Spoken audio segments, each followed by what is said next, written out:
ಕರ್ನಾಟಕ ರಾಜಕೀಯದ fire brand ಎಂದೇ ಗುರುತಿಸಿಕೊಂಡಿರುವ ವಿಜಯಪುರ ಶಾಸಕ ಬಸನಗೌಡ ಪಾಟೀಲ್ ಯತ್ನಾಳ್ ಅವರು ಮತ್ತೊಂದು ಸ್ಫೋಟಕ ಹೇಳಿಕೆಯನ್ನ ನೀಡಿ ಸಂಚಲನವನ್ನೇ ಮೂಡಿಸಿದ್ದಾರೆ. ನಾನು ಮುಖ್ಯಮಂತ್ರಿಯಾದರೆ ಅಲ್ಪಸಂಖ್ಯಾತರ ಪಟ್ಟಿಯಿಂದ ಮುಸ್ಲಿಮರನ್ನ ಕೈಬಿಡುತ್ತೇನೆ ಎಂಬ ಇವರ ಹೇಳಿಕೆಯು ಈಗ ರಾಜ್ಯದಾದ್ಯಂತ ಪರ ವಿರೋಧದ ಚರ್ಚೆಗೆ ಕಾರಣವಾಗಿದೆ. ಅಷ್ಟಕ್ಕೂ ಯತ್ನಾಳ್ ಈ ರೀತಿ ಹೇಳಲು ಕಾರಣವೇನು? ಸಂವಿಧಾನಬದ್ಧವಾಗಿ ಇದು ಸಾಧ್ಯವೇ? ಇದರ ಬಗ್ಗೆ ಕಾಂಗ್ರೆಸ್ ಸರ್ಕಾರ ಸಿದ್ದರಾಮಯ್ಯನವರು ಹೇಳಿದ್ದೇನು? ಇದರ ಬಗ್ಗೆನೇ ಒಂದು ವಿಶೇಷ ವರದಿ ಇದೆ, ಬನ್ನಿ ನೋಡ್ತಾ ಹೋಗೋಣ. ಸ್ನೇಹಿತರೆ, ಭಾರತೀಯ ರಾಜಕೀಯದಲ್ಲಿ ಧರ್ಮ ಮತ್ತು ಭಾಷೆ, ಜಾತಿಯ ಆಧಾರದ ಮೇಲೆ ಅಲ್ಪಸಂಖ್ಯಾತರನ್ನ ಗುರುತಿಸುವುದು ದಶಕಗಳಿಂದಲೂ ಚರ್ಚೆಯ ವಿಷಯವಾಗಿದೆ. ಕರ್ನಾಟಕದ ರಾಜಕೀಯ ಭೂಪಟದಲ್ಲಿ ವಿಜಯಪುರ ನಗರ ವಿಧಾನಸಭಾ ಕ್ಷೇತ್ರದ ಶಾಸಕ ಬಸನಗೌಡ ಪಾಟೀಲ್ ಯತ್ನಾಳ್ ಅವರು ನೀಡಿರುವ ಹೇಳಿಕೆಯು ಈ ಚರ್ಚೆಯನ್ನು ಮತ್ತೊಂದು ಆಯಾಮಕ್ಕೆ ಕೊಂಡೊಯ್ದಿದೆ. ಏಪ್ರಿಲ್ 2ರಂದು ಹನುಮ ಜಯಂತಿಯ ಸಂದರ್ಭದಲ್ಲಿ ವಿಜಯಪುರದಲ್ಲಿ ಮಾತನಾಡಿದ ಯತ್ನಾಳ್ ಅವರು, ನಾನು ಮುಖ್ಯಮಂತ್ರಿಯಾಗಿ ಅಧಿಕಾರವನ್ನ ವಹಿಸಿಕೊಂಡ್ರೆ ನನ್ನ ಮೊದಲ ಸಚಿವ ಸಂಪುಟ ಸಭೆಯಲ್ಲೇ ಮುಸ್ಲಿಮರನ್ನ ಅಲ್ಪಸಂಖ್ಯಾತರ ಪಟ್ಟಿಯಿಂದ ಹೊರಹಾಕುತ್ತೇನೆ ಎಂದು ಘೋಷಿಸಿಬಿಟ್ರು. ಈ ಹೇಳಿಕೆಯು ಕೇವಲ ಒಂದು ರಾಜಕೀಯ ಘೋಷಣೆಯಾಗಿ ಉಳಿಯದೆ ಭಾರತದ ಸಂವಿಧಾನ, ಅಲ್ಪಸಂಖ್ಯಾತರಿಗೆ ನೀಡಲಾಗಿರುವ ರಕ್ಷಣೆಗಳು ಮತ್ತು ಒಕ್ಕೂಟ ವ್ಯವಸ್ಥೆಯಲ್ಲಿ ರಾಜ್ಯ ಸರ್ಕಾರದ ಅಧಿಕಾರ ವ್ಯಾಪ್ತಿಯ ಕುರಿತು ಗಂಭೀರವಾದ ಪ್ರಶ್ನೆಗಳನ್ನ ಎತ್ತಿದೆ. ಸ್ನೇಹಿತರೆ, ಬಸನಗೌಡ ಪಾಟೀಲ್ ಯತ್ನಾಳ್ ಅವರು ಡಿಸೆಂಬರ್ 13, 1963ರಂದು ವಿಜಯಪುರ ಜಿಲ್ಲೆಯ ಯತ್ನಾಳ್ ಗ್ರಾಮದಲ್ಲಿ ಜನಿಸುತ್ತಾರೆ. ಬಿಕಾಂ ಪದವೀಧರರಾದ ಇವರು ವೃತ್ತಿಯಲ್ಲಿ ಕೃಷಿಕರಾಗಿದ್ರು. ಅತ್ಯಂತ ಚಿಕ್ಕ ವಯಸ್ಸಿನಲ್ಲಿಯೇ ರಾಜಕೀಯ ಪ್ರವೇಶಿಸಿದ್ರು. 1994ರಲ್ಲಿ ಮೊದಲ ಬಾರಿಗೆ ಕರ್ನಾಟಕ ವಿಧಾನಸಭೆಗೆ ಆಯ್ಕೆಯಾದ ಇವರು ನಂತರ ಸಂಸತ್ತಿನ ಸದಸ್ಯರಾಗಿ ಹಾಗೂ ಕೇಂದ್ರ ಸಚಿವರಾಗಿ ಸೇವೆಯನ್ನ ಸಲ್ಲಿಸಿದ್ದಾರೆ. ಇವರ ರಾಜಕೀಯ ಜೀವನವು ಬಿಜೆಪಿ ಒಳಗೆ ಮತ್ತು ಹೊರಗೆ ಅನೇಕ ಏಳು ಬೀಳುಗಳನ್ನ ಕಂಡಿದೆ. ಯತ್ನಾಳ್ ಅವರು ತಮ್ಮ ಕಟುವಾದ ಹಿಂದುತ್ವದ ನಿಲುವುಗಳಿಗೆ ಹೆಸರಾದವರು. ವಿಜಯಪುರದ ಶ್ರೀ ಸಿದ್ದೇಶ್ವರ ಸಂಸ್ಥೆಯ ಅಧ್ಯಕ್ಷರಾಗಿರುವ ಇವರು ಆ ಭಾಗದಲ್ಲಿ ಪ್ರಬಲವಾದ ಸಾಮಾಜಿಕ ಮತ್ತು ಧಾರ್ಮಿಕ ಹಿಡಿತವನ್ನ ಹೊಂದಿದ್ದಾರೆ. 2025ರ ಮಾರ್ಚ್ 26ರಂದು ಪಕ್ಷ ವಿರೋಧಿ ಚಟುವಟಿಕೆಗಳು ಮತ್ತು ರಾಜ್ಯ ಬಿಜೆಪಿ ನಾಯಕತ್ವದ ವಿರುದ್ಧದ ಹೇಳಿಕೆಗಳಿಗಾಗಿ ಇವರನ್ನ ಬಿಜೆಪಿಯಿಂದ 6 ವರ್ಷಗಳ ಕಾಲ ಉಚ್ಚಾಟಿಸಲಾಯಿತು. ಈ ಉಚ್ಚಾಟನೆಯ ನಂತರವೂ ಕೂಡ ಇವರ ರಾಜಕೀಯ ದಾಟಿ ಮತ್ತಷ್ಟು ಹೆಚ್ಚಾಯಿತು. ಸ್ನೇಹಿತರೆ, ಯತ್ನಾಳ್ ಅವರ ಇತ್ತೀಚಿನ ಘೋಷಣೆಯು ಕೇವಲ ಮುಸ್ಲಿಮರನ್ನ ಹೊರಹಾಕುವುದಕ್ಕೆ ಸೀಮಿತವಾಗಿಲ್ಲ. ಬದಲಾಗಿ ಇದು ಅಲ್ಪಸಂಖ್ಯಾತ ಎಂಬ ಪದದ ವ್ಯಾಖ್ಯಾನವನ್ನೇ ಬದಲಿಸುವ ಉದ್ದೇಶವನ್ನ ಹೊಂದಿದೆ. ಇವರ ಪ್ರಕಾರ ಮುಸ್ಲಿಮರ ಬದಲಾಗಿ ಮರಾಠರು, ಬ್ರಾಹ್ಮಣರು ಮತ್ತು ಕ್ಷತ್ರಿಯರಂತಹ ಸಮುದಾಯಗಳಿಗೆ ಅಲ್ಪಸಂಖ್ಯಾತ ಸ್ಥಾನಮಾನವನ್ನ ನೀಡಬೇಕು. ಈ ನಿಲುವಿನ ಹಿಂದೆ ಇವರು ನೀಡಿರುವ ತಾರ್ಕಿಕತೆಯು ಹಿಂದುತ್ವದ ಸಿದ್ಧಾಂತ ಮತ್ತು ತುಷ್ಟೀಕರಣದ ರಾಜಕಾರಣದ ವಿರುದ್ಧದ ಮೇಲೆ ನಿಂತಿದೆ.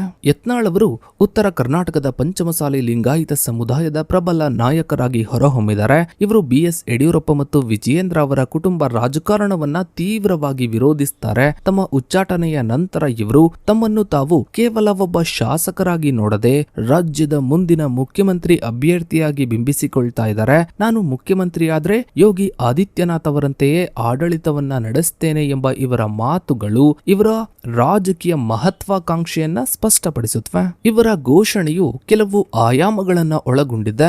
ಮೊದಲನೇದಾಗಿ ಮುಸ್ಲಿಂ ಸಮುದಾಯಕ್ಕೆ ನೀಡಲಾಗ್ತಾ ಇರುವ ಸಂವಿಧಾನಿಕ ಮತ್ತು ಶಾಸನಾತ್ಮಕ ಸೌಲಭ್ಯಗಳನ್ನ ರದ್ದುಗೊಳಿಸುವುದು. ಎರಡನೆಯದಾಗಿ ಈ ಸೌಲಭ್ಯಗಳು ಹಿಂದೂ ಧರ್ಮದೊಳಗೆ ಆರ್ಥಿಕವಾಗಿ ಅಥವಾ ಸಾಮಾಜಿಕವಾಗಿ ಹಿಂದುಳಿದ ವರ್ಗಗಳಿಗೆ ವರ್ಗಾಯಿಸುವುದು. ಮೂರನೆಯದಾಗಿ ಚುನಾವಣಾ ಸಂದರ್ಭದಲ್ಲಿ ಹಿಂದುತ್ವದ ಮತದಾರರನ್ನ ಧ್ರುವೀಕರಿಸುವುದು. ಯತ್ನಾಳ್ ಅವರು ತಮ್ಮ ಮತಕ್ಷೇತ್ರದಲ್ಲಿ ಮುಸ್ಲಿಂ ಮತದಾರರನ್ನು ಟಿಪ್ಪು ಸುಲ್ತಾನನ ಅನುಯಾಯಿಗಳು ಎಂದು ಕರೆಯುವ ಮೂಲಕ ಮತ್ತು ತಮಗೆ ಹಿಂದೂಗಳ ಮತಗಳು ಮಾತ್ರ ಸಾಕು ಎಂದು ಹೇಳುವ ಮೂಲಕ ತಮ್ಮ ರಾಜಕೀಯ ಗಡಿಗಳನ್ನು ಈಗಾಗಲೇ ಸ್ಪಷ್ಟಪಡಿಸಿದ್ದಾರೆ. ಸ್ನೇಹಿತರೆ, ಭಾರತದ ಸಂವಿಧಾನವು ಅಲ್ಪಸಂಖ್ಯಾತರಿಗೆ ಕೇವಲ ಒಂದು ಸ್ಥಾನಮಾನವನ್ನಲ್ಲ, ಬದಲಾಗಿ ಮೂಲಭೂತ ಹಕ್ಕುಗಳ ರಕ್ಷಣೆಯನ್ನ ನೀಡಿದೆ. ಸಂವಿಧಾನದಲ್ಲಿ ಅಲ್ಪಸಂಖ್ಯಾತ ಎಂಬ ಪದಕ್ಕೆ ಸ್ಪಷ್ಟವಾದ ವ್ಯಾಖ್ಯಾನವಿಲ್ಲದಿದ್ದರೂ ಧರ್ಮ ಮತ್ತು ಭಾಷೆಯ ಆಧಾರದ ಮೇಲೆ ಅಲ್ಪಸಂಖ್ಯಾತರನ್ನ ಗುರುತಿಸಲಾಗಿದೆ. ಸಂವಿಧಾನದ 29ನೇ ವಿಧಿಯು ಭಾರತದ ಯಾವುದೇ ಭಾಗದಲ್ಲಿ ವಾಸಿಸುವ ಪ್ರಜೆಗಳ ಯಾವುದೇ ವಿಭಾಗವು ತನ್ನದೇ ಆದ ವಿಶಿಷ್ಟ ಭಾಷೆ, ಲಿಪಿ ಅಥವಾ ಸಂಸ್ಕೃತಿಯನ್ನ ಹೊಂದಿದ್ದರೆ ಅದನ್ನ ಸಂರಕ್ಷಿಸುವ ಹಕ್ಕನ್ನ ನೀಡುತ್ತದೆ. ಯತ್ನಾಳ್ ಅವರ ಘೋಷಣೆಯು ಈ ಹಕ್ಕನ್ನ ನೇರವಾಗಿ ಬಾಧಿಸದೇ ಇದ್ರೂ 30ನೇ ವಿಧಿಯ ಮೇಲೆ ಇದು ಗಂಭೀರ ಪರಿಣಾಮವನ್ನ ಬೀರಬಹುದು. 30ನೇ ವಿಧಿಯು ಧರ್ಮ ಮತ್ತು ಭಾಷೆಯ ಆಧಾರದ ಮೇಲೆ ಅಲ್ಪಸಂಖ್ಯಾತರು ತಮ್ಮ ಆಯ್ಕೆಯ ಶಿಕ್ಷಣ ಸಂಸ್ಥೆಗಳನ್ನ ಸಂಸ್ಥೆಗಳನ್ನ ಸ್ಥಾಪಿಸುವ ಮತ್ತು ನಿರ್ವಹಿಸುವ ಹಕ್ಕನ್ನ ಖಾತರಿಪಡಿಸುತ್ತದೆ. ಮುಸ್ಲಿಮರನ್ನು ಅಲ್ಪಸಂಖ್ಯಾತರ ಪಟ್ಟಿಯಿಂದ ಕೈ ಬಿಡುವುದು ಎಂದರೆ ಈ ಹಕ್ಕುಗಳನ್ನ ಕಿತ್ತುಕೊಳ್ಳುವುದು ಎಂದರ್ಥ.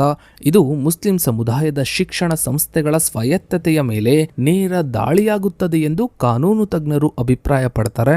ಯತ್ನಾಳ್ ಅವರು ಪ್ರಸ್ತಾಪಿಸುವಂತೆ ಬ್ರಾಹ್ಮಣರು ಅಥವಾ ಕ್ಷತ್ರಿಯರನ್ನು ಅಲ್ಪಸಂಖ್ಯಾತರ ಪಟ್ಟಿಗೆ ಸೇರಿಸುವುದು ಸಂವಿಧಾನಿಕವಾಗಿ ಸಂಕೀರ್ಣವಾಗಿದೆ.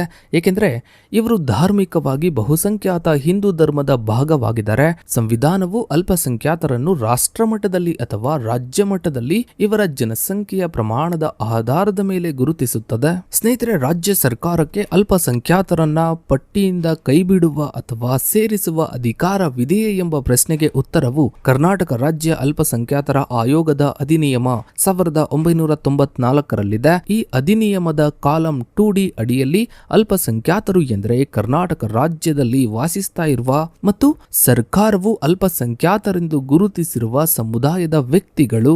ಯತ್ನಾಳ್ ಅವರು ಹೇಳುವಂತೆ ಸಚಿವ ಸಂಪುಟವು ಒಂದು ನಿರ್ಣಯವನ್ನ ಕೈಗೊಂಡ ಮಾತ್ರಕ್ಕೆ ಅಲ್ಪಸಂಖ್ಯಾತರನ್ನು ಪಟ್ಟಿಯಿಂದ ಕೈಬಿಡಲು ಸಾಧ್ಯವಿಲ್ಲ. ಅದಕ್ಕೆ ಕಾನೂನು ತೊಡಕುಗಳಿವೆ. ಮೊದಲನೇದಾಗಿ ಕೇಂದ್ರ ಸರ್ಕಾರದ ಪಟ್ಟಿ. ರಾಷ್ಟ್ರೀಯ ಅಲ್ಪಸಂಖ್ಯಾತರ ಆಯೋಗದ ಕಾಯ್ದೆ 1992ರ ಅಡಿಯಲ್ಲಿ ಕೇಂದ್ರ ಸರ್ಕಾರವು ಈಗಾಗಲೇ ಮುಸ್ಲಿಮರನ್ನು ರಾಷ್ಟ್ರೀಯ ಅಲ್ಪಸಂಖ್ಯಾತರೆಂದು ಗುರುತಿಸಿದೆ. ರಾಜ್ಯ ಸರ್ಕಾರವು ಕೇಂದ್ರದ ಈ ಅಧಿಸೂಚನೆಯನ್ನು ಮೀರಿ ಸ್ವತಂತ್ರವಾಗಿ ಕಾರ್ಯನಿರ್ವಹಿಸುವುದು ಒಕ್ಕೂಟ ವ್ಯವಸ್ಥೆಯಲ್ಲಿ ಸವಾಲಾಗಬಹುದು.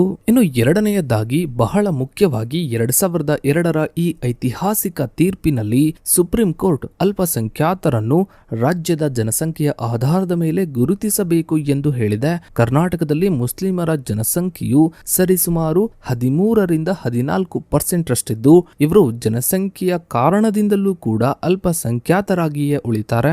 ಇನ್ನು ಮೂರನೆಯದಾಗಿ ನ್ಯಾಯಾಂಗ ವಿಮರ್ಶೆ. ಯಾವುದೇ ಸಮುದಾಯವನ್ನ ಪಟ್ಟಿಯಿಂದ ಕೈಬಿಡಬೇಕಾದ್ರೆ ಆ ಸಮುದಾಯವು ಈಗ ಹಿಂದುಳಿದಿಲ್ಲ ಅಥವಾ ಅಲ್ಪಸಂಖ್ಯಾತರಾಗಿ ಉಳಿದಿಲ್ಲ ಎಂಬುದಕ್ಕೆ ವೈಜ್ಞಾನಿಕ ದತ್ತಾಂಶ ಬೇಕಾಗುತ್ತೆ, ಅಂಕಿ ಅಂಶಗಳು ಬೇಕಾಗುತ್ತೆ. ಕೇವಲ ರಾಜಕೀಯ ಲಾಭಕ್ಕಾಗಿ, ರಾಜಕೀಯ ಕಾರಣಗಳಿಗಾಗಿ ಸಮುದಾಯಗಳನ್ನ ಬಳಸಿಕೊಳ್ಳುವುದು ಅಥವಾ ಕೈಬಿಡುವುದು ನ್ಯಾಯಾಲಯದಲ್ಲಿ ರದ್ದಾಗುವ ಸಾಧ್ಯತೆಯೇ ಹೆಚ್ಚು. ಇನ್ನು ಸ್ನೇಹಿತರೆ, ಅಲ್ಪಸಂಖ್ಯಾತರ ಹಕ್ಕುಗಳ ಕುರಿತು ಸುಪ್ರೀಂ ಕೋರ್ಟ್ ನೀಡಿರುವ ತೀರ್ಪುಗಳು ಯತ್ನಾಳ್ ಅವರ ಪ್ರಸ್ತಾವನೆಗೆ ದೊಡ್ಡ ತಡೆಗೋಡೆಯಾಗಿವೆ. ಇನ್ನು ಸ್ನೇಹಿತರೆ, ಯತ್ನಾಳ್ ಅವರ ಹೇಳಿಕೆಯು ಕರ್ನಾಟಕದಲ್ಲಿ ನಡೀತಾ ಇರುವ ಮೀಸಲಾತಿ ಹೋರಾಟಗಳ ಮುಂದುವರಿದ ಭಾಗವಾಗಿದೆ. 2023ರಲ್ಲಿ ಅಂದಿನ ಬಸವರಾಜ ಬೊಮ್ಮಾಯಿ ನೇತೃತ್ವದ ಬಿಜೆಪಿ ಸರ್ಕಾರವು ಮುಸ್ಲಿಮರಿಗೆ ನೀಡಲಾಗಿದ್ದ 4% ಹಿಂದುಳಿದ ವರ್ಗಗಳ OBC 2B ಮೀಸಲಾತಿಯನ್ನ ರದ್ದುಗೊಳಿಸಿ ಅದನ್ನ ಒಕ್ಕಲಿಗ ಮತ್ತು ಲಿಂಗಾಯತ ಸಮುದಾಯಗಳಿಗೆ ಹಂಚಿಕೆ ಮಾಡಿತ್ತು. ಸುಪ್ರೀಂ ಕೋರ್ಟ್ ಈ ರದ್ದತಿಯನ್ನು ಮೇಲ್ನೋಟಕ್ಕೆ ದೋಷಪೂರಿತ ಎಂದು ಕರೆದಿತ್ತು. ಏಕೆಂದರೆ ಸರ್ಕಾರವು ಯಾವುದೇ ಸಮರ್ಪಕ ವರದಿ ಇಲ್ಲದೆ ಅವಸರದಲ್ಲಿ ಈ ನಿರ್ಧಾರವನ್ನ ಕೈಗೊಂಡಿತ್ತು. ಯತ್ನಾಳ್ ಅವರ ಈಗಿನ ಘೋಷಣೆಯು ಕೂಡ 2023ರ ಆ ಮೀಸಲಾತಿ ರದ್ದತಿಗಿಂತಲೂ ತೀವ್ರವಾದುದಾಗಿದೆ. ಇನ್ನು ನಿಮ್ಮ ಪ್ರಕಾರ ಯತ್ನಾಳ್ ಅವರು ರಾಜ್ಯದ ಮುಖ್ಯಮಂತ್ರಿ ಆಗ್ತಾರಾ ಇಲ್ವಾ ಅನ್ನೋದನ್ನ ತಪ್ಪದೆ ಕಮೆಂಟ್ ಸೆಕ್ಷನ್ ಅಲ್ಲಿ ಕಮೆಂಟ್ ಮಾಡಿ. ಹಾಗೆ ವಿಡಿಯೋಗೊಂದು ಲೈಕ್ ಮಾಡ್ತಾ ವಿಡಿಯೋನಾದಷ್ಟು ಎಲ್ಲ ಕಡೆ ಶೇರ್ ಮಾಡಿ. ನೀವಿನ್ನು ನಮ್ಮ ಚಾನಲ್ಗೆ ಸಬ್ಸ್ಕ್ರೈಬ್ ಆಗಿಲ್ಲ ಅಂದ್ರೆ ಕೆಳಗಡೆ ಕಾಣ್ತಾ ಇರೋ ಸಬ್ಸ್ಕ್ರೈಬ್ ಬಟನ್ ಕ್ಲಿಕ್ ಮಾಡಿ. ಹಾಗೆ ಪಕ್ಕದಲ್ಲಿ ಕಾಣೋ ಬೆಲ್ ಐಕಾನ್ ಕೂಡ ಕ್ಲಿಕ್ ಮಾಡಿ. Thanks for